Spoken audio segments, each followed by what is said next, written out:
Okay, I guess we are starting up here, and there we go. I think our title is adjusted. Oops. Okay, let's get our show on the. Seem to be a little bit of eccentricities as to its responsiveness on the startup, but we are apparently running mea culpa. What the hell do I know? I'm just an old guy at tortuganwordpress.com, the land of troubles in paradise, the methodology of creationism. Hello, Lisa. Yeah. It's been hot here in Spokane. We were pushing close to 100 degrees. It was so exciting. Uh, the den here is now down to a brisk 85, and I am going through iced tea like nobody's business.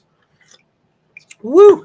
Anyway, it's a Luskin week, so we're going to have a bunch of little Luskin papers, which, spoiler alert, still do not prove Luskin's point, although they are fascinating works that I suppose Luskin and his cute little intelligent design team might want to read sometime, but you'll all have a chance to.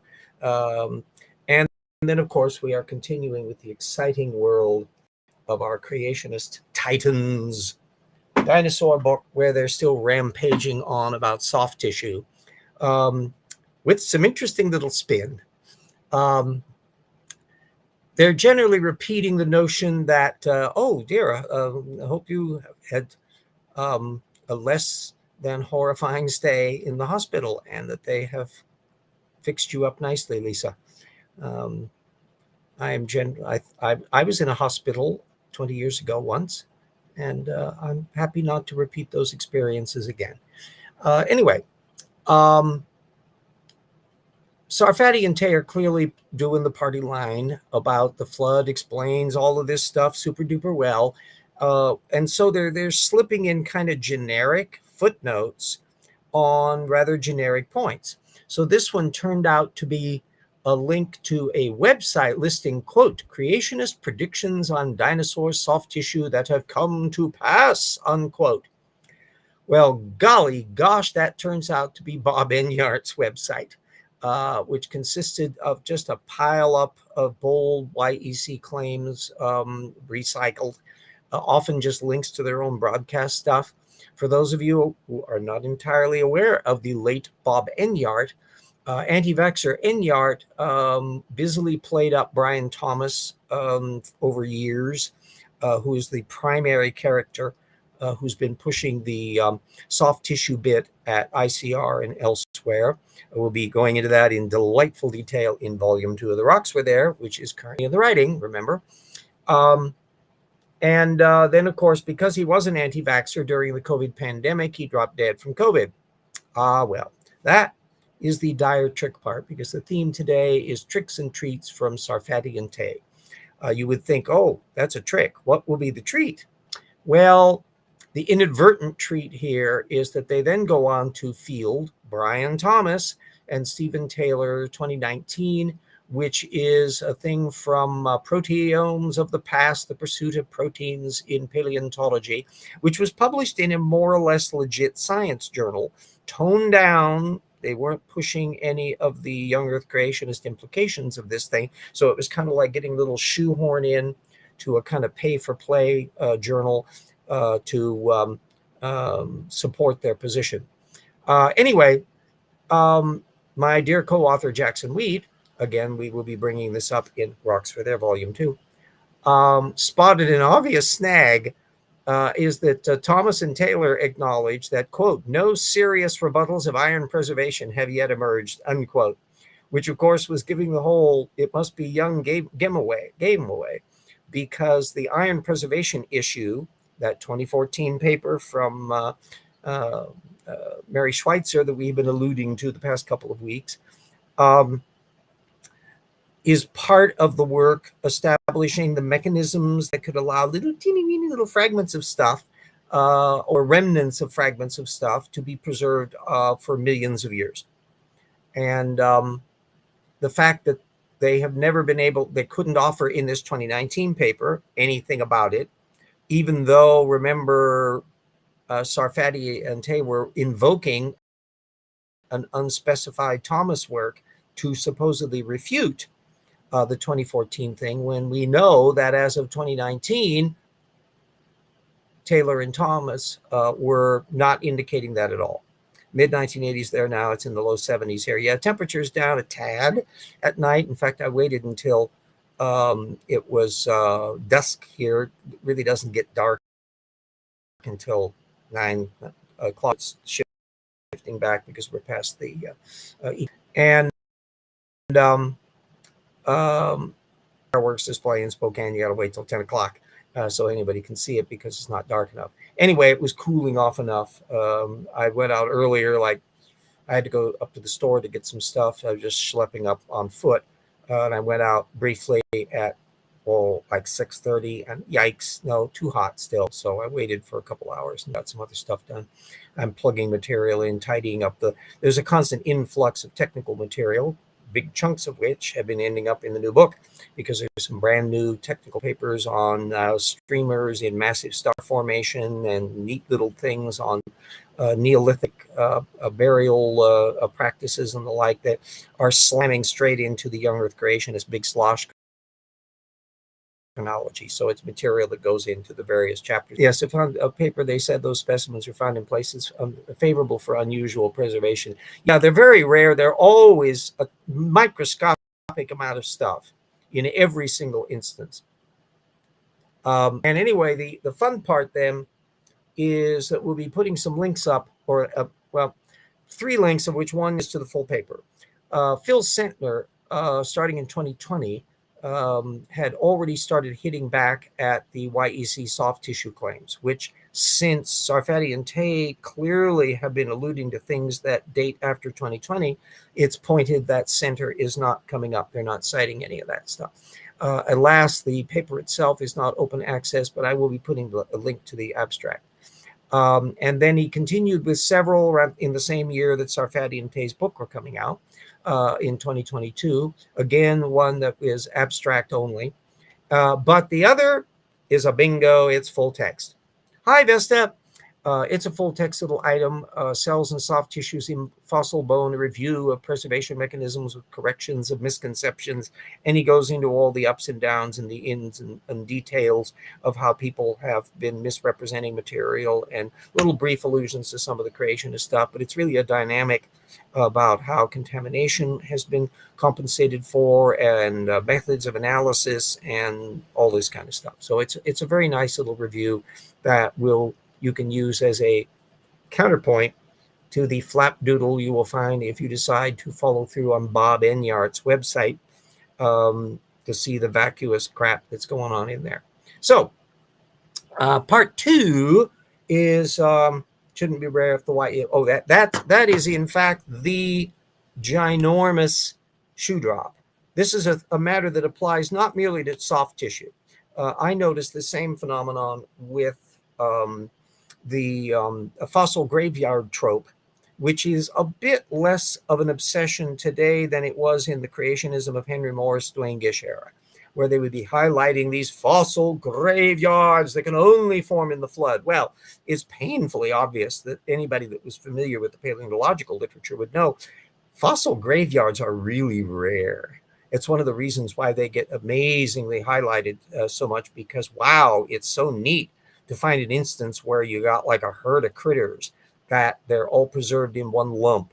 How come? Well, sometimes they're dying in an ashfall from a volcanic eruption. Sometimes they're hit by a local flood. And we know, not as an opinion, but as an observation, that big blobs of animals can get caught up in a flood.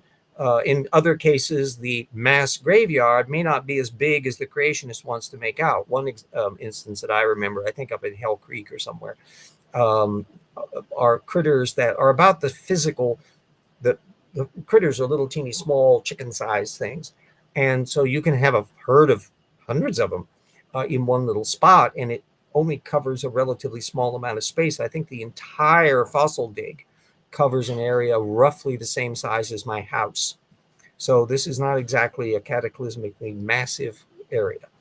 So anybody then realizing that fossil graveyards are a rarity, and things with fantastically good fossil preservation that cute little word Lagerstätten, that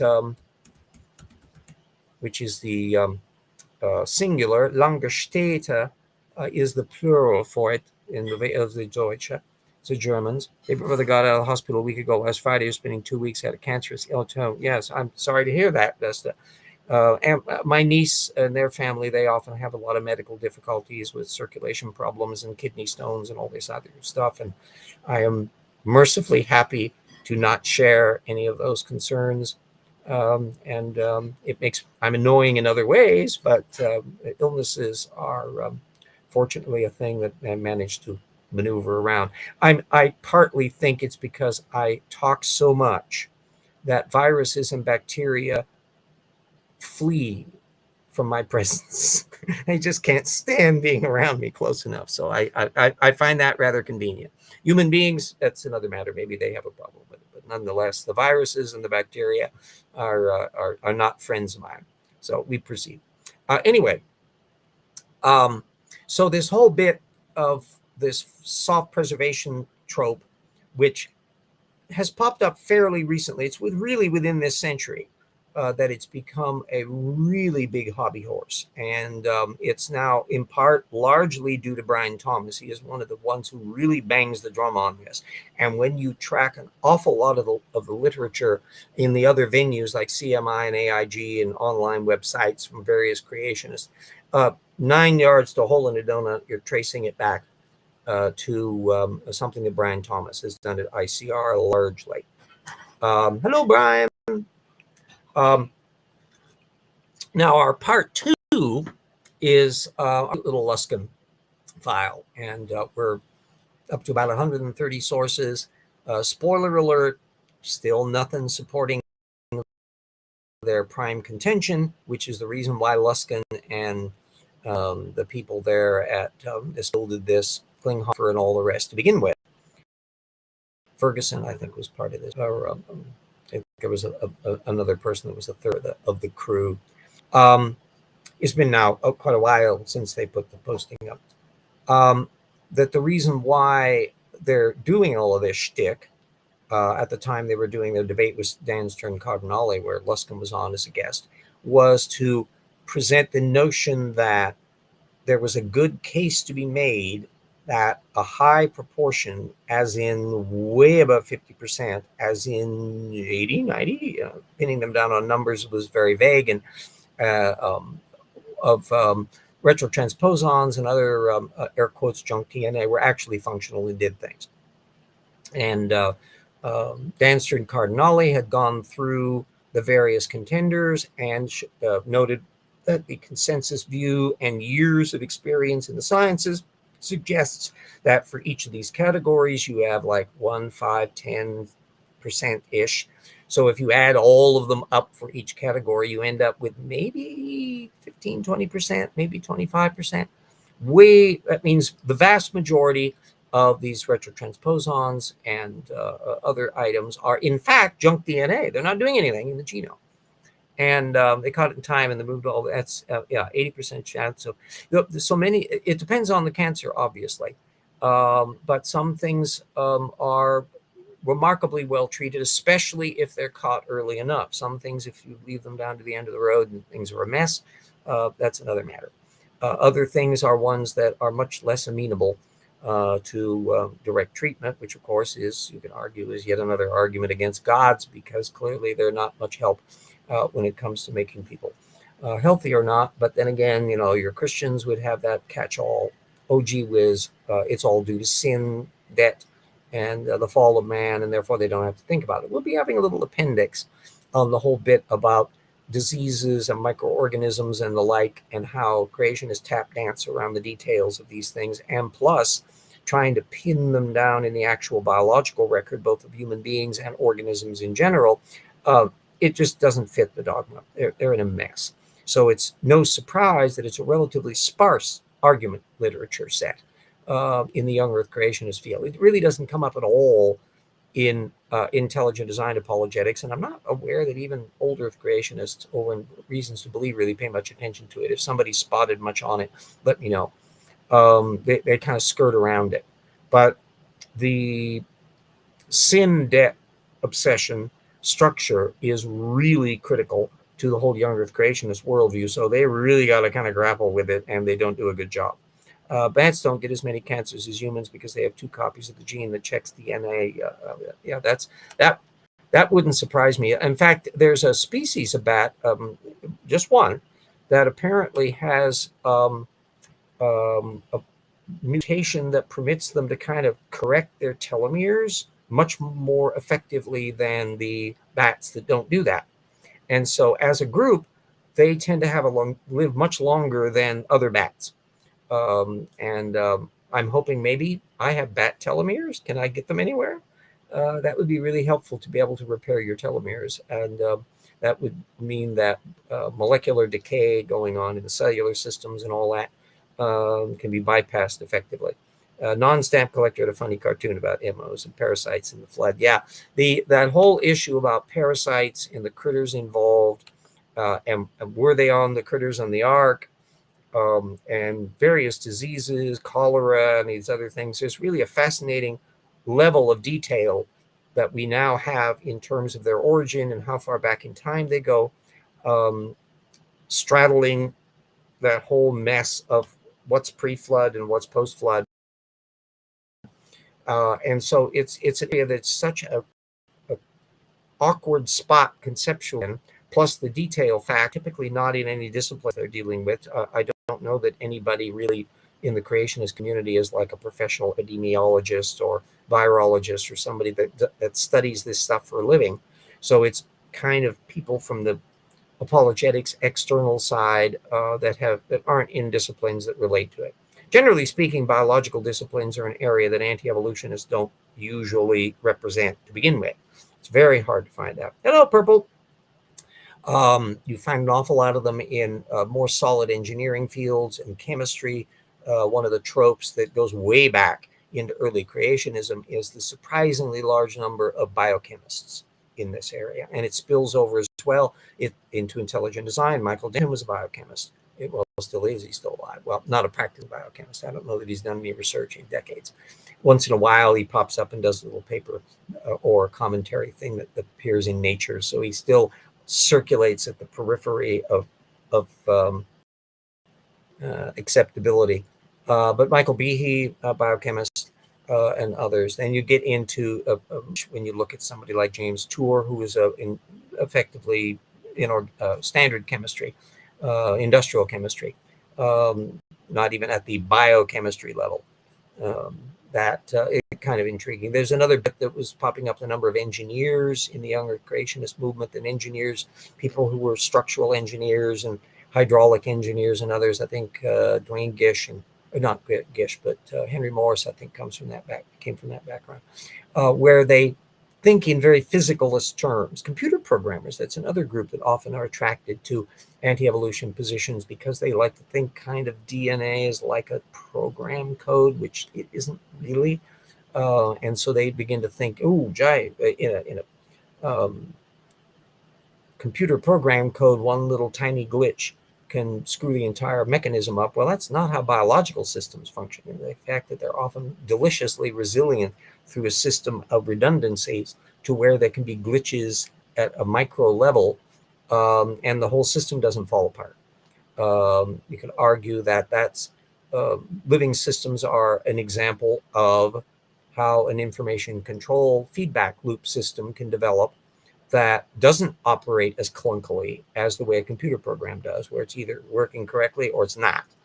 So it's an intriguing dynamic, and it's an indication that also that there's the whole evolutionary algorithm sidebar of computer programming that can use evolutionary principles to speed up the analysis process and discover solutions to things that would take way too long if you were trying to do it by rote experimentation, but you can flip past that and speed up the process by using evolutionary algorithms where you're selecting things and then moving on, which is functionally an analog of how inheritance works in biological systems. Still doesn't account for how the earliest replicators developed, and that's still an ongoing question, but it's by now that's a long way away from origins or bust conceptions.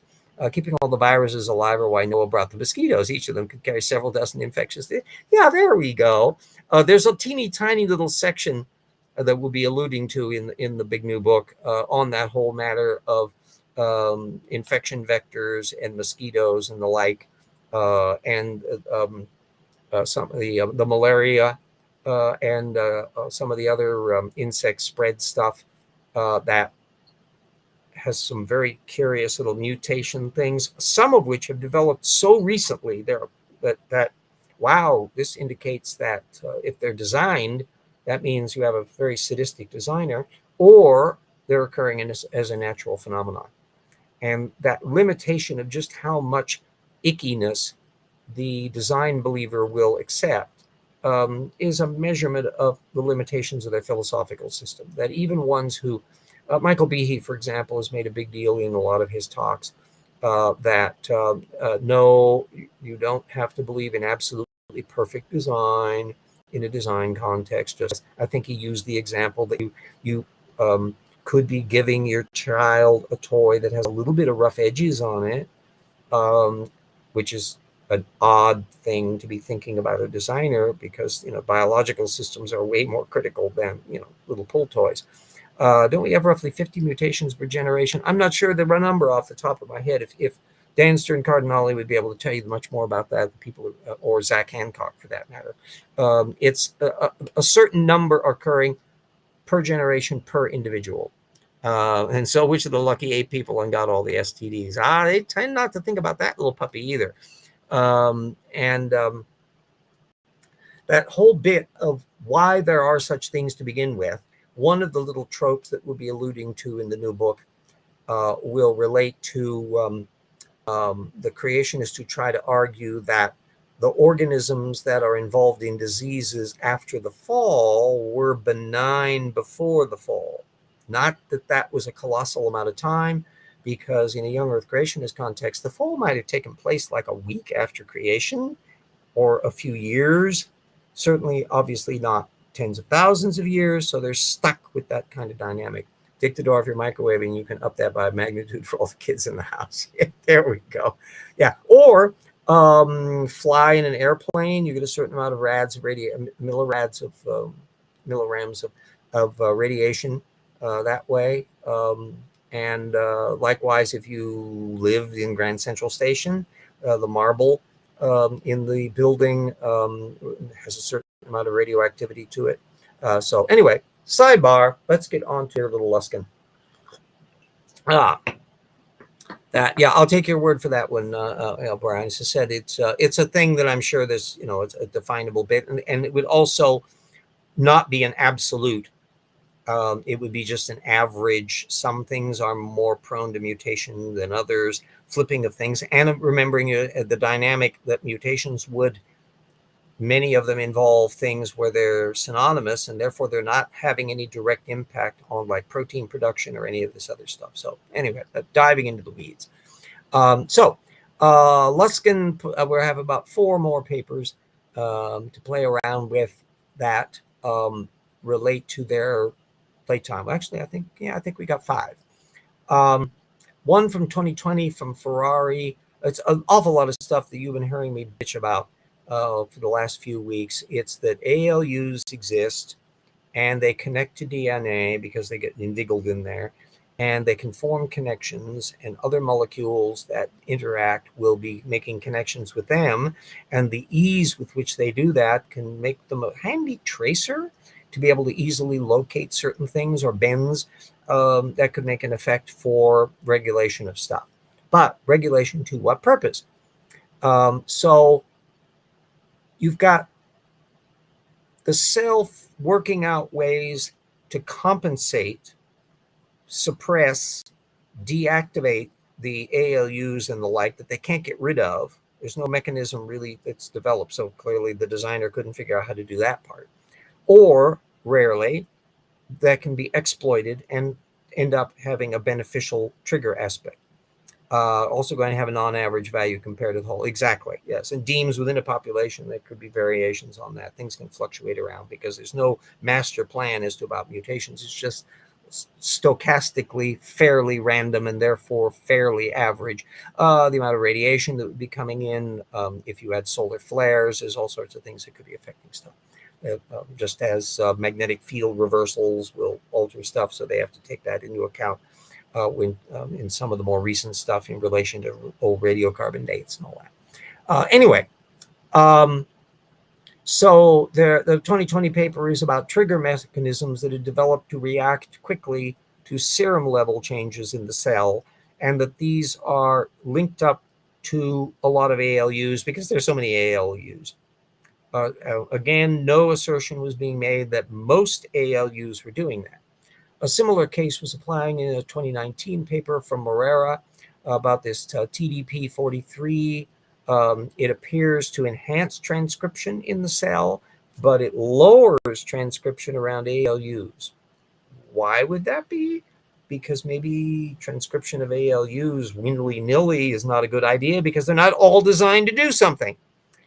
Then Zhang et al. Is operating off of a similar frame.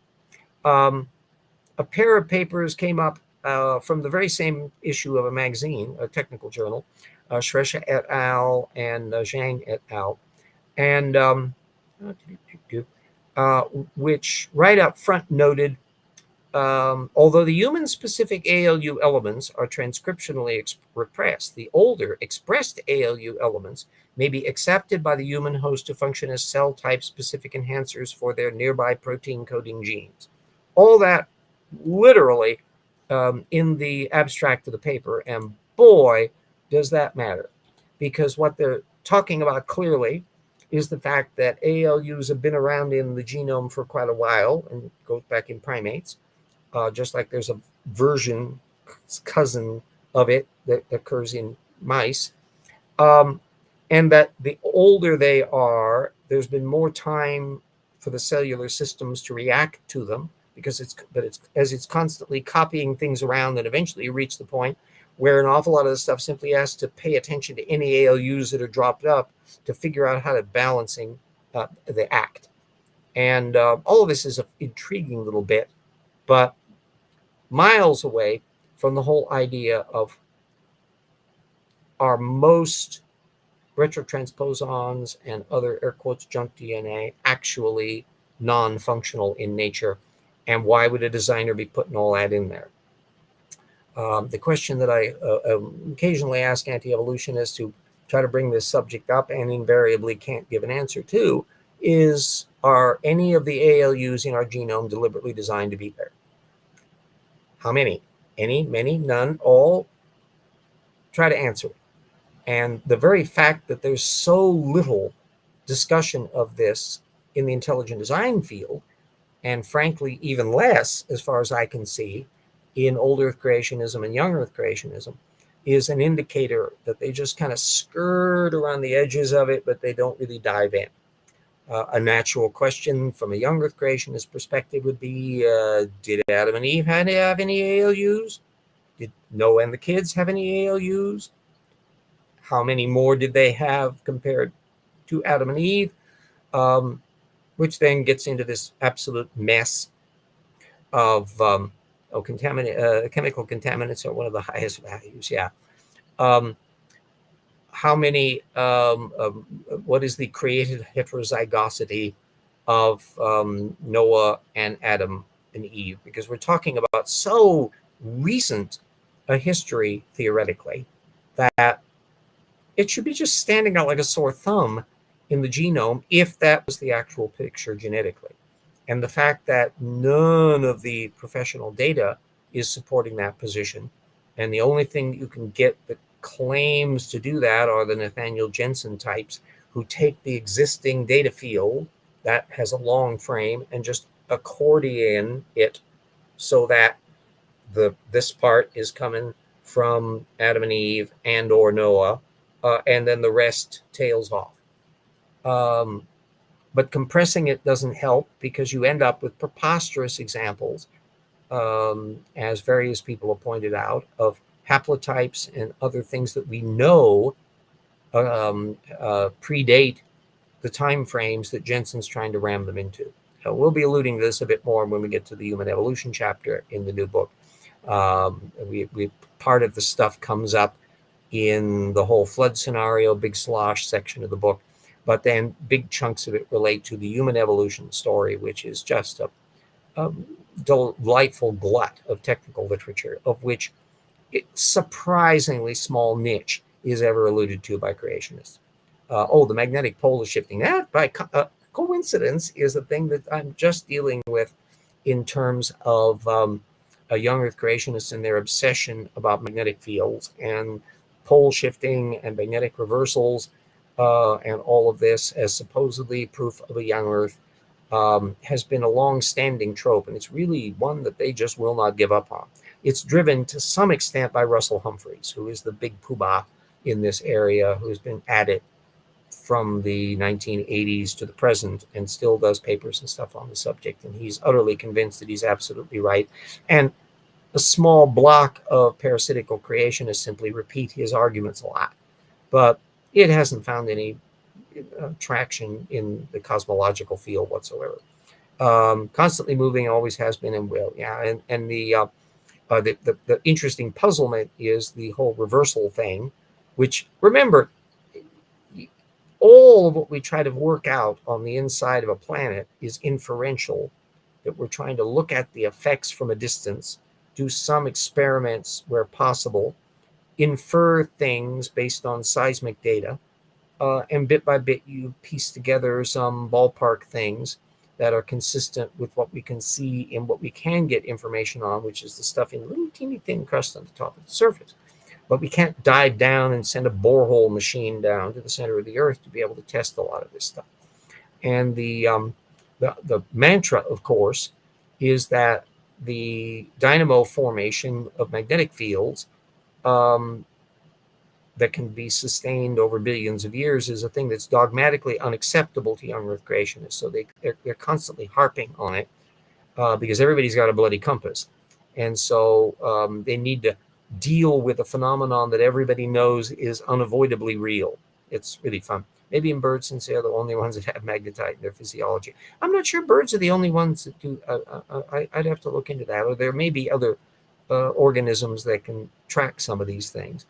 I've always been intrigued, although it's far from being a tenable hypothesis. It's just a kind of a odd hunch that when the Earth was spinning much earlier during the early history of the Earth, this is when life is originating, whether or not we had a somewhat more intense magnetic field. But there's considerable debate and difficulty about pinning down just how early the geodynamo was operating and how intense it was and all that kind of stuff. Again, because it's very difficult to get rocks at a very early age, and you'd have to have a sense about their configuration to be able to get some notion about what orientation of fields were and all that kind of stuff. So when you start going back farther back into billions of years rather than just millions, much tougher to be able to deal with stuff. Now come down to the last few million years or so. Wow, they have a much better data field on that. In fact, geomagnetic data is the thing that's part of the controversy over the Baja BC land mass rearrangement along the coast of the Pacific coast of North America over the last 90 million years or so, that Nick Zentner has discussed in a lot of his videos. So there's a lot of interconnecting stuff. This stuff is really fun. Well, anyway, let me not fail to thank our dear patrons who have stuck with old RJ through thin and thick and thick and thin, and bearing in mind that anybody who does have a financial glitch as we potentially move into a depression economy, if you can stick me, fine, but do not allow your own personal finances to override that. And if you find that you have to pull the plug on that, well, I will be pissed financially, but nonetheless, it's what must be done. Hopefully no one will have to do that. We'll be able to hover along to cover over the speed bump of the next few years until we start getting back online and hopefully having a proper this was why things are aligned the way they were, that I think generally most of the major monuments are either oriented towards north-south, or if you think about it the other direction, it's also oriented east-west. And they had a big deal about things that happen with the rising of the sun, where the gods are coming up, and they take the skyboat across the heavens, and then they go down to the end, and the place where souls are appearing on the one side, and they appear in they disappear into the earth on the other, which is why the places where you bury people and have these things are on the other side of the Nile, where they go into the spiritual underworld and all that kind of stuff. And it's a big variety. Other things, when you start getting into like the megalith culture in Europe, their fascination with lunar cycles and other matters. It's interesting. In fact, I was just noticing in some of the sections I was writing on in the book how it's maybe revealing about the underlying differences between the Egyptian culture and most other cultures is the fact that the lunar 7-day thing doesn't show up in Egypt. They were 10-day people, and they didn't figure in quite the way. They're much more solar operating. And so if you're obsessed with lunar cycles, then you'll have to figure out what cycles are what, and you kind of end up homing in on roughly a 7-day week because it works, especially if you want to sync it up as best as possible with a solar cycle, because it turns out 7-week operations will add up effectively close to 365 days, closer than any other number combination will work.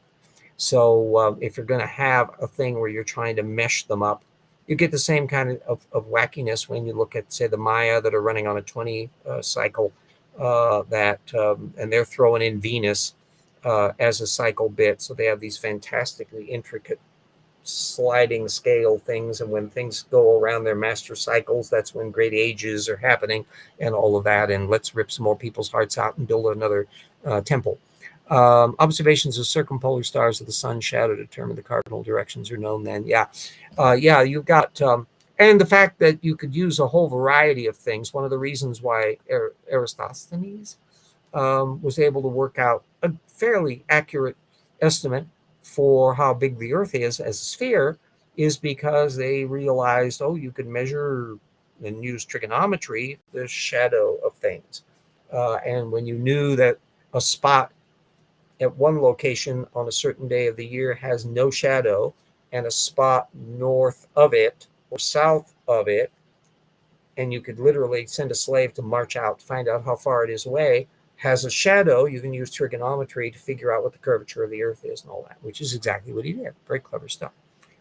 Weeks are utterly arbitrary, but if you're paying attention to the lunar cycle, and it's got that phases of the moon, which is roughly 28 days. It's actually more like 29, but you got to use guesstimations. And it wouldn't be immediately obvious exactly how much. It probably was a dirty, dark little secret if there was any anal retentive Leonardo da Vinci cost accountant type mind back in ancient times, that they would pretty much start figuring out that these are not whole numbers, that the moon cycle is not an even number of days, that the solar cycle is not an equal number of days. And you can try to figure out how to deal with it practically to develop a calendar system. But why it's not an equal number of days is an intriguing issue. Gods could theoretically, if they had completely arbitrary bits, you could put the Earth in exactly the precise orbit so that it would have a given number of things, and the moon in a particular orbit and all that to do that. And of course, the moon is moving away from the Earth and all that. We've got that bit going on. And so that you get, that it figures also in that notion of providential, isn't it nice that the Earth is exactly the right distance from the sun and the moon is exactly, well, it is at the moment, but things have changed and it's had their ups and downs. Believe many species of sharks navigate by magnetic fields. Yeah, I'd have to look into the details of it, but as I said, magnetic notion, seeing polarized light. A lot of insects, I think bees can see polarized light. I think birds can see into the ultraviolet, so that an awful lot of feather coloration is not visible to human beings. But if you look at it through ultraviolet light, they stand out like a sore thumb. So things that might not pop out are different. And some human beings have broader perception abilities on this, and a huge amount of variation on this kind of stuff. So anyway, we are in a delightful little world of where the science is absolutely delicious. Yeah, but they don't use magnetite. The mechanism is as yet unknown. Oh, well, it's clearly designed. See how simple it is. If you don't understand a subject, attribute it to miraculous design, and that simplifies things enormously. But it means that you now run the risk of the goalposts needing to move. And one of the phenomenon that I've alluded to in varying contexts over the course of this long series of videos done here on YouTube is the hit and run nature of a lot of anti-evolution apologetics. It's not restricted just to the young Earth creationists, although they certainly practice it, but they want to pounce on the important or publicly noted paper of the moment to reject it or to seize it for the trope, which is kind of what we're getting into with material on soft tissue and all that.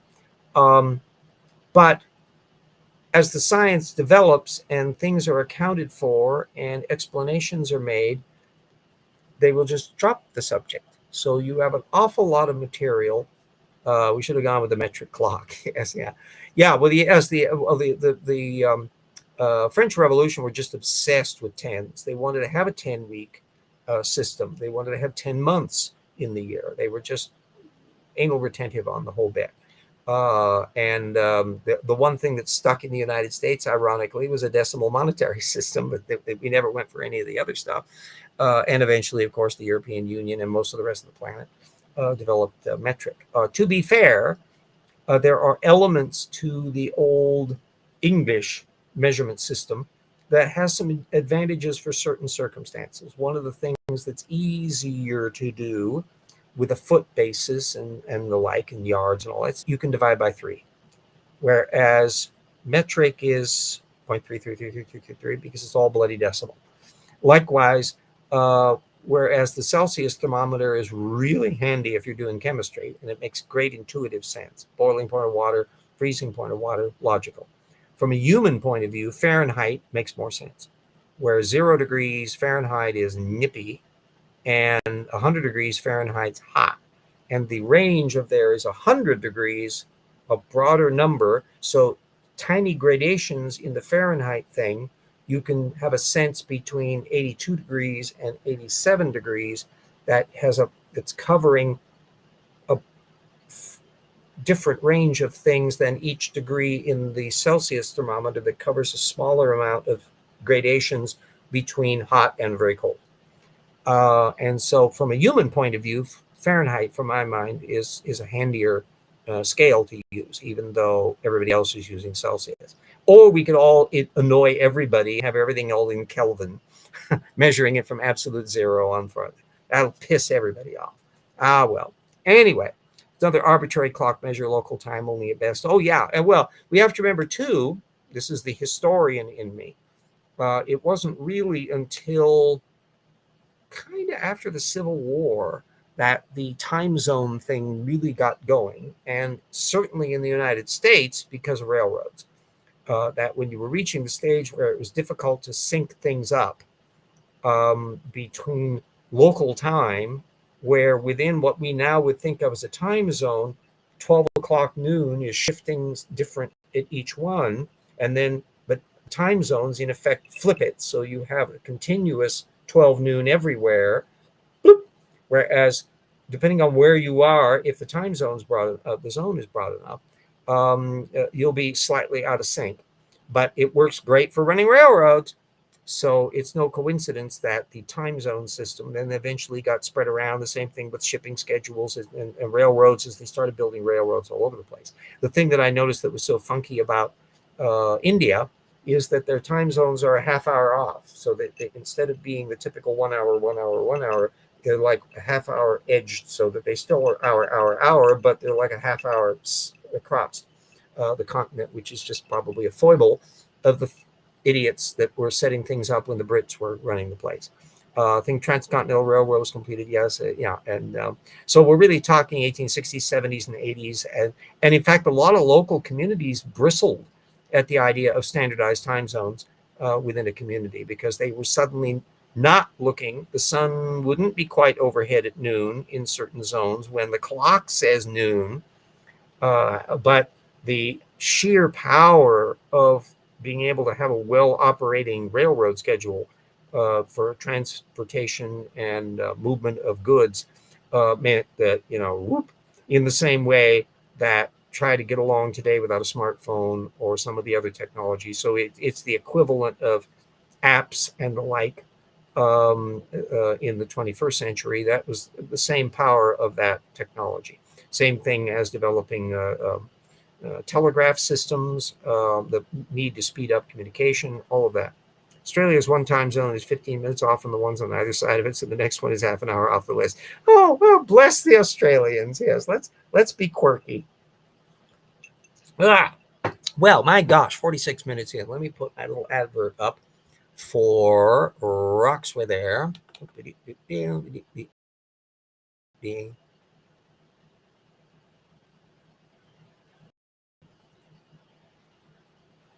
Come. There we go.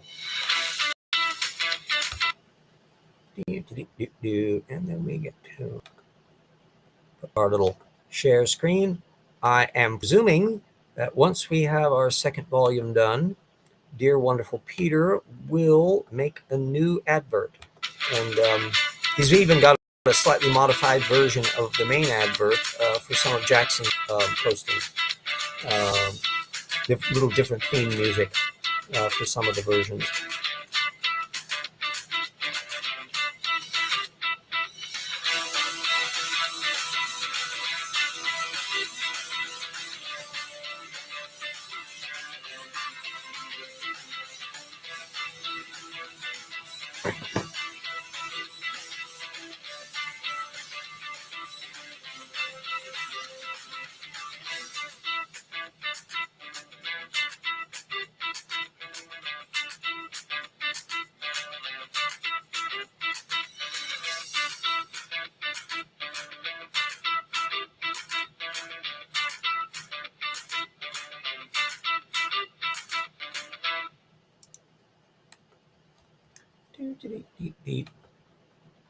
There we go. Stop changing the cameraman. Yeah, this is a thing that is our Washington Senator Patty Murray has suggested making the summer daylight time permanent, and I could care less. Yeah, go ahead. A lot of the material that we have is purely arbitrary. All of our clock times are completely arbitrary in nature. But once you get used to it, you get used to it. Whatever thing you do, remember, it was initially instituted during World War I to supposedly save time and circumstance and related to what farmers could do and all of that. And then it kind of got dropped, I think, after the war for a while. They got reinstituted again during World War II, although my memory is not entirely sure on that little front.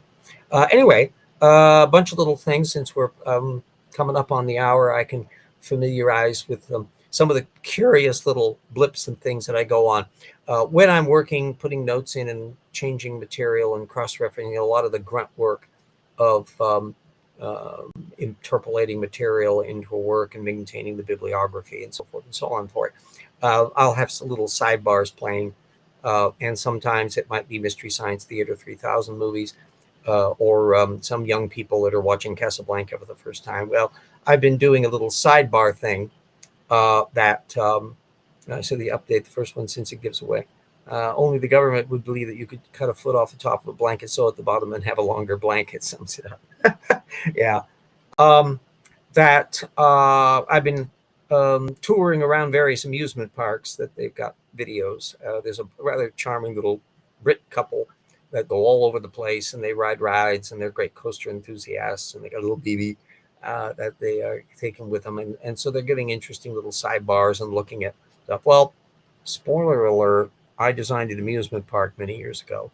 And in fact, you can see snippets of the design in the Remember When Memories of Natatorium Park PBS video that our local PBS channel did back in the 1990s. And Wah was interviewed for it, and a little snippet, like 90 seconds of me, with the design that I came up with, the Mark II design that I was just inking in at the time, appears in the video. And so you can get a little taste of the design that I kept. Well, I've never stopped tinkering with the design and coming up with new variations on it. And so as a little sidebar, when my brain needs to relax, um, how the powers to be like save money but spend ours for new hats. Yes. Well, I wish it was only new hats that we were being spent on what they idiots in Trump 2.0 are trying to do. Anyway, um, so I've been making adjustments and improvements and new attractions and finding out about stuff. Like some of the scale of things are just amazing. The Disney Sea Park in Tokyo, which is the first of the Disney clone parks that is not a copy of Disneyland. It's a genuinely new design, and it's very, very nicely done. Very sophisticated material in there, although even there I can see elements that my Nat Park would be treating rather differently. Funny little thing, the little Brit couples, they were going through various, last October, various Halloween maze things at various amusement parks, Six Flags and Knott's Scary Farm, which is very interesting to see how that's done. And I've been therefore thinking, how would I handle Halloween activities and temporary installation stuff at Nat Park, and where would I be sticking them? So I had to put some little variations on that. Anyway, we should sue the Trump estate for fraud when he's gone. Yes. Well, the fun part will be, of course, remember, thanks to the stupid Supreme Court, an awful lot of things Trump can't ever be sued for anymore. But this doesn't mean that he can't go bankrupt just in the civil context. And the fact that he's still scraping around asking people for money, theoretically, he's made billions of dollars from his Truth Social crypto thing, but that's pretend money. And whether or not actually any of that stuff can be transferred into real money at any point, or will ever be worth anything in real money, is another kettle of fish. So we're coming up within a few months to the time when I am curious to see what happens in the October, November, December, January period in relation to whether or not we have a stock market crash and economic mess as the tariffs reach the point where companies, when they're already starting to do this, can't suck up the tariff costs anymore and have to start raising prices to their consumers. At the same time, consumers, who are the backbone of the economy, not oligarch billionaires, start reining in their spending, and unemployment starts as companies have to lay off people, and you get into this cascading cycle. We have all the core ingredients of systemic problems. But to find court orders, federal judge could freeze all his assets until he complies with court orders. Yeah. Interesting bit is he may not have much left. It'd be hilarious if Trump ends up shunting as much of his fortune over into crypto and it vaporizes in a crash. There's all sorts of funky little things that could be taking place on here. Anyway, his little minions downstream, Trump himself is dementia now, and his brain will be mush in the next few years. So he'll be screaming to see Roy Cohn and forgetting who his kids are. And it'll be eventually impossible for even his most ardent supporters to kind of pretend that it's not happening. And then you'll possibly see J.D. Vance and Peter Thiel in that angling to invoke the 25th Amendment so Mr. Vance can become president of the United States, which is a creepy thought, because unlike Dementia Don, Vance actually has an ideological agenda, and people around him who are definitely wanting that kind of crypto, neo-Catholic, traditionalist, authoritarian worldview, as opposed to Trump, who's just a transactional thug who, if you rub him the right way, you can get practically anything out of him.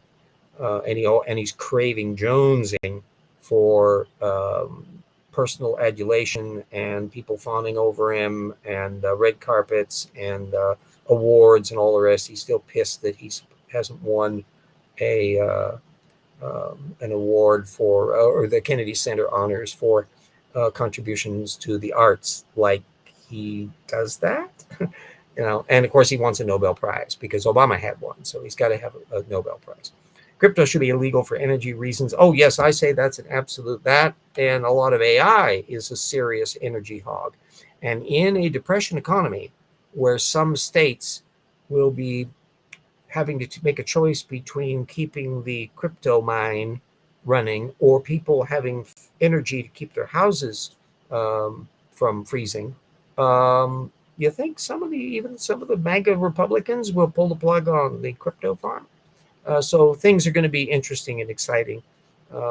There's going to be stuff. Trump is trying, and a lot of these people are trying to stop alternative energy systems and pulling the plugs on a lot of things, even stuff that's virtually complete.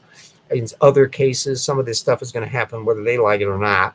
You think General Motors is going to stop trying to make electric cars under the assumption that they are never supposed to sell them anywhere other than the United States? I mean, good God, if they want to try to hold on to some market share for Buicks in China, good heavens, why would they not be developing an electric one? Because the Chinese are developing inexpensive electric vehicles and that over there. And so, oh my, it's a world that Mr. Trump, living in his little fantasy bubble in his Qatari Air Force One, will never be bumping into. And plus, he's just bullshitting all the time. Anyway, get rid of Trump. The Republicans go into civil war because they cannot get a majority to support Vance. Yeah, that's very possible. Although I think just as possible is the Republican Party is doomed. Trump will literally destroy the Republican Party. There will be nothing of it left, just like there's nothing of the Taj Mahal Casino. It will devour itself in a frenzy of internecine fighting. And that because it is now completely a personality cult, there is no Republican Party left anymore. It's just the Trumpista Party. So anybody who actually was a principled Republican is in either left or kicked out. And you've got the weird situation of Bolton being, who is an annoying prick, but he's a principled annoying prick. And so he's getting raided by the highly politicized Patel FBI Justice Department, Bondi and all the rest, as they proclaim that they are trying to weed out partisan politicization of the FBI and the Justice Department. I mean, it's just one of the most surreal claptrap arguments that anybody outside of their worldview could clearly see. So those of us with our Schadenfreude popcorn are going to be watching as more shit hits fan. The Epstein thing won't go away. You've got these hyper extremists in the Trumpista party who aren't taking kindly this. And when shit hits the fan economically, as prices climb, when Trump declares they're going down, and he's going to simply fire anybody who dares to report any of the accurate data, which means companies that normally rely upon U.S. government statistics can't rely on them anymore, and therefore they're not going to be making economic decisions or relying on somebody else to supply the data. This is just an absolute F up. And anybody who thought that they could give the keys to the national car to this nincompoop deserve the ignominy of history and the destruction of their well-being. Don't blame me, though. I voted for Harris. So anybody, nothing but a thug, doesn't know true power lies in control. He's a petty, vindictive bully, an ignorant bully.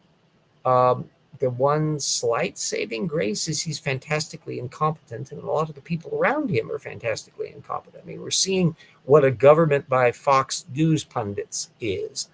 From Hegseth and all the rest, it's just Jeanine Pirro. I mean, it's just a ridiculous glut of people who Trump sees on TV who like Mr. Trump, and therefore he sticks them in cabinet positions and makes judges out of them.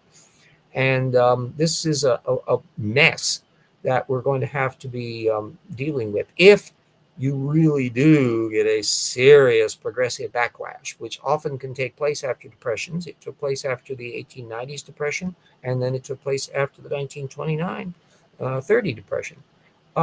That's the big periods when we've made a lot of progressive reforms.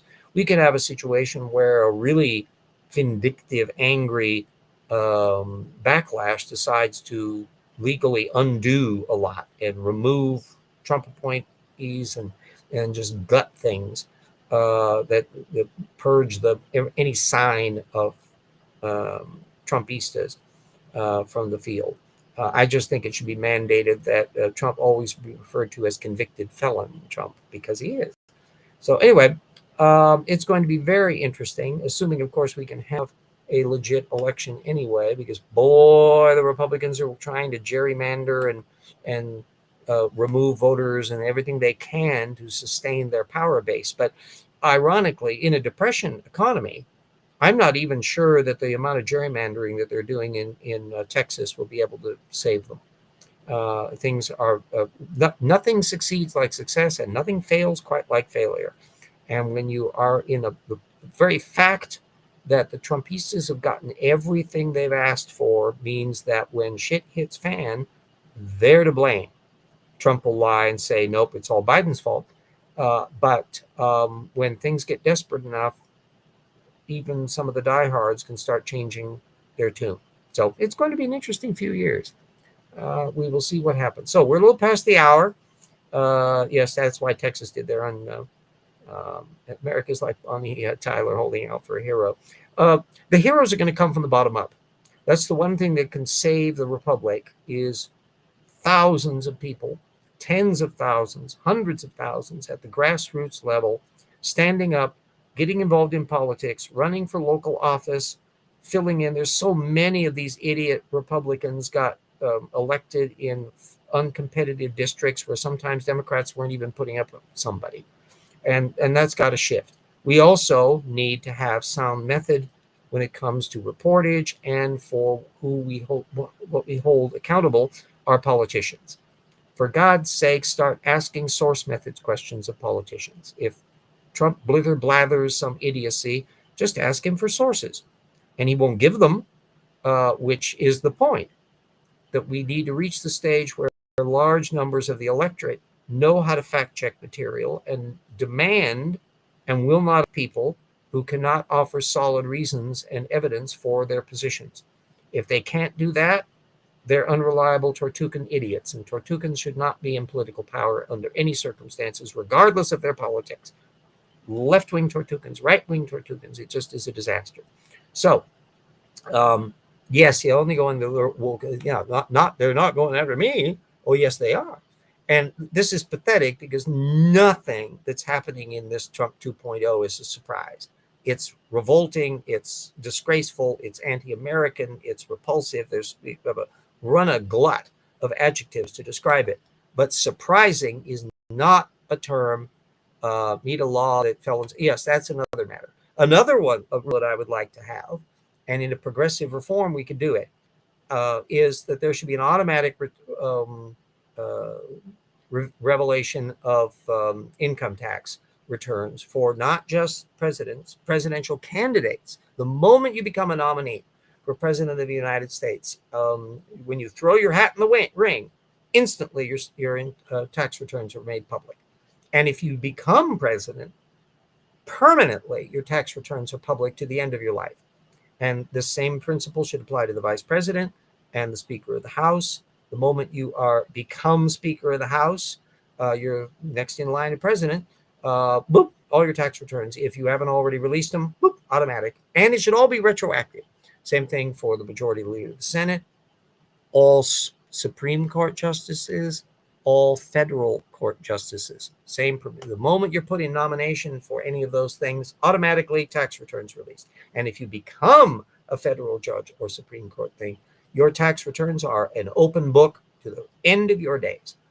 I think that would be, and medical records, yes, that's another one. So, these are some fundamental reforms that need to be done. There's things that need to be done on housing systems. There's need to be done on healthcare. There's need to be done in so many different categories, and policies set in place to kind of compensate for the egregiously dangerous banana republic level of wealth and inequality in the United States. This is at 1929 levels, or for that matter, 1890s level, during that produced depressions. And we got to find a way of redressing that. Some of it can be done by unionization and um, valuation of people's work from that direction, but also from changing our tax codes, altering things in relation to how we finance Social Security. Someday we may even need to have a progressive Social Security tax. There's a whole bunch of little things that can be done. And I can guarantee you that even though some Democrats may not want to think about it, I can guarantee you zero, air quotes, Republicans, aka Trumpistas, will ever even be able to think about this issue, let alone coming up with any useful things.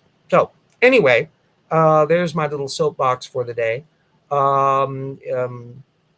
Stay cool if you're in hot zones.